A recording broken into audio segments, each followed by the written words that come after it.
لیکن اطہر کاظمی صاحب، آپ کی کیا رائے ہے؟ کیا یہ ایک موضوع نام ہے، جبکہ ظاہر ہے کہ بنیادی طور پر وہ پی ایم ایل این ہی کی اس کا مطلب ہے نگران حکومت ہوگی، تو نگران حکومت کا جو کانسیپٹ تھا کہ وہ ایک غیر جانبدار حکومت ہوگی تاکہ کسی کو یہ تحفظات نہ ہوں کہ جی کسی نے کوئی ڈنڈی ماری ہے الیکشنز میں، تو پھر وہ کانسیپٹ تو اپنے ہاتھ سے ہی یہ تو کل کرنے کے مترادف نہیں ہے کہ اپنا ہی ایک بندہ جو ہے اور اسی کو آپ لگا دیں جو اس وقت بھی حکومت کا حصہ ہے، تو اس کا مطلب تو یہ کہ کنٹینیوٹی ہے وہ اسی کی۔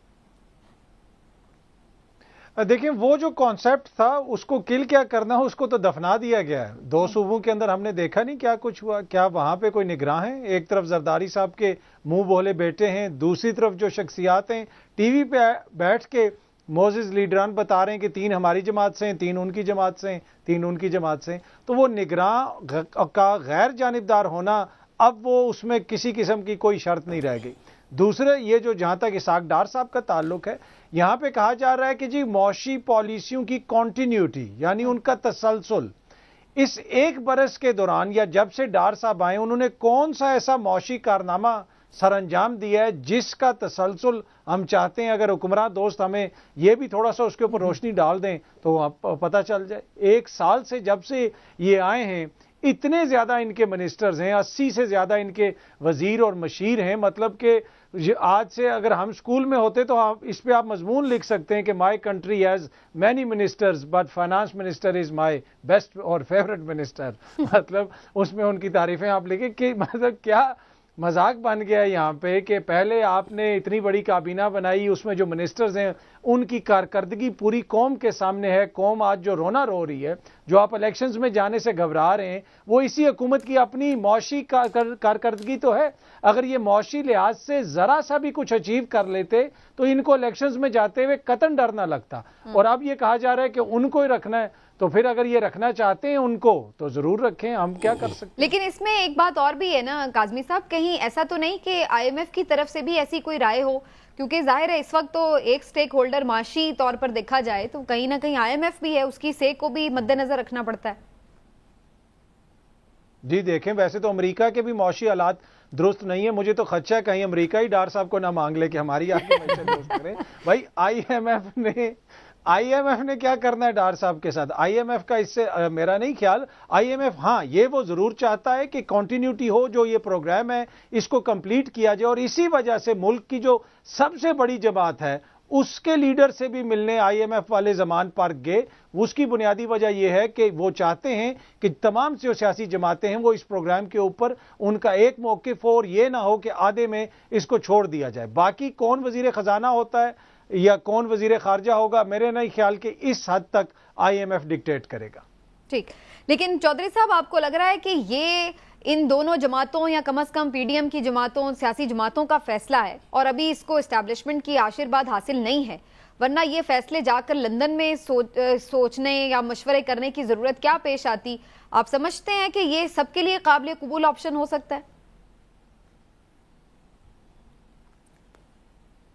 نہیں، میرا جو خیال یہ ہے کہ اسحاق ڈار صاحب کا نام جو آیا ہے یا مارکیٹ میں فیلر پھینکا گیا ہے، یہ میں آپ کو تھوڑا ایک قانونی طریقہ، آئینی جو طریقہ کار ہے وہ بتا دیتا ہوں، پھر اس کے بعد میں آپ کو 3 نام دینے ہیں اپوزیشن اور حکومت نے۔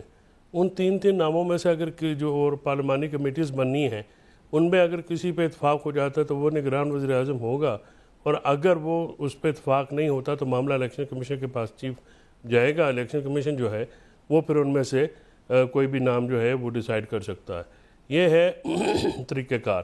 اب آتے ہیں اس کے اوپر اسحاق ڈار صاحب کا نام جو مجھے فیل ہو رہا ہے یا مجھے انفارمیشن بھی ہے، اسحاق ڈار صاحب کا نام دیا گیا ہے جسٹ ٹو ڈراپ، اور اس کے بعد اصل نام آئیں گے۔ ابھی اصل نام اپوزیشن کی طرف سے بھی آنے ہیں، کس کو لگانا ہے کس کو نہیں لگانا، کیونکہ اگر تو اسحاق ڈار صاحب کو ہی نگران وزیر اعظم لگانا ہے تو اس سے تو پھر ایک رائے یہ بھی ہے اور کہ شہباز شریف صاحب کو کنٹینیو کر لیں، کیونکہ جو آئی ایم ایف کا پروگرام ہے باہر تو، اور وہ تو اس میں خود انوالو ہوئے وزیر اعظم، تو وہ ہی لے کے آئے ہیں اگر وہ پالیسیاں رکھنی ہیں۔ اور پھر اگر یہ کام اس طرح سے کر رہے ہیں تو پھر کونسل آف ایلڈر ہونی چاہیے جو کہ ملک کے، وہ پھر یہ جو الیکشن ہے اس کا تو کروانے کا فائدہ کوئی نہیں۔ اگر اس طرح سے سلیکشن ہو کے تو وہ لگ جائے اور وہ پھر اپنا کام کریں.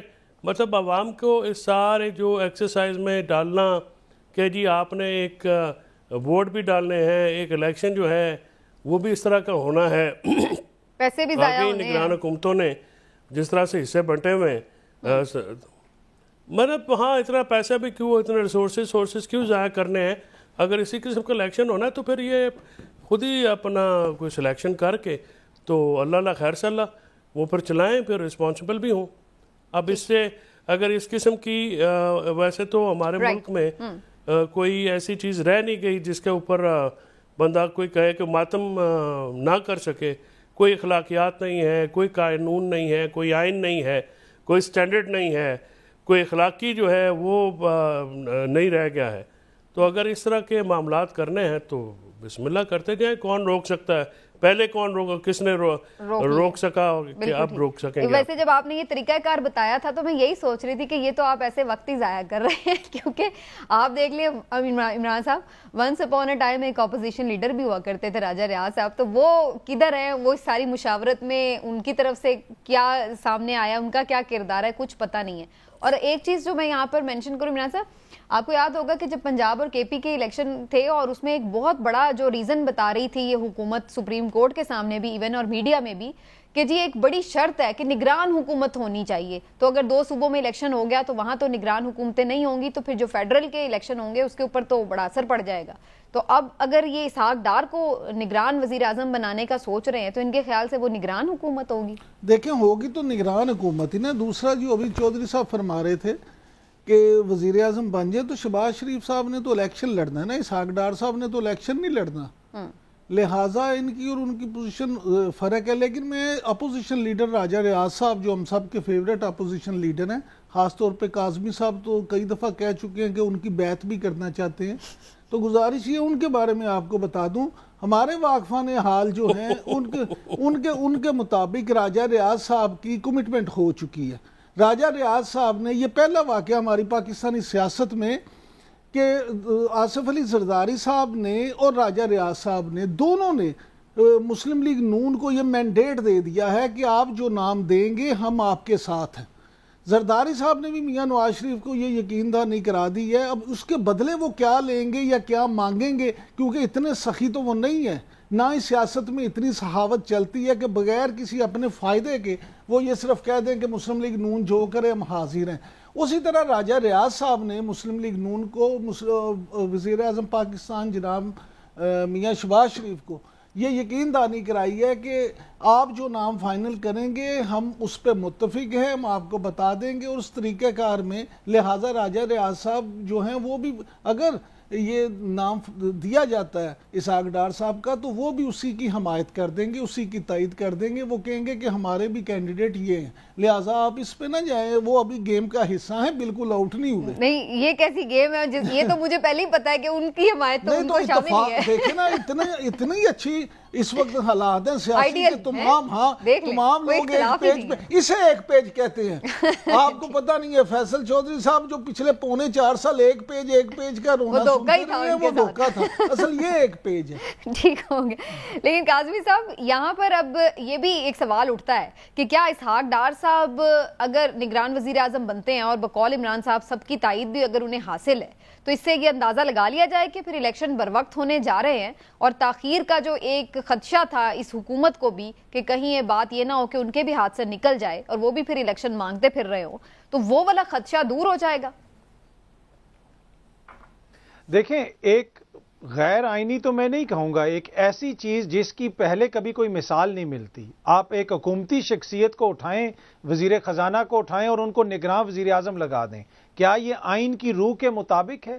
کیا اس اقدام کے نتیجے میں آئین کی منشا کے مطابق چیزیں آگے ہوں گی؟ یہ ایک بڑا کوشچن ہے نا. جب آپ نے آئین کی روح کو ہی کل کر دیا, ایک ایسے شخص کو لگا دیا کہ جس کو آئین کی روح کبھی بھی نہیں مان سکتی کہ یہ شخص نگراں وزیر اعظم ہو سکتا ہے, تو اس کے بعد پھر یہ سوچنا کہ آگے چیزیں آئین کے مطابق ہوں گی, آگے انتخابات آئین کے مطابق ہوں گے, تو میرے خیال میں وہ خام خیالی ہوگی. تو یہیں جب آپ جس چیز کی بنیاد ہی درست نہیں ہے اس سے آگے آپ کو کس طرح خیر ملے گا؟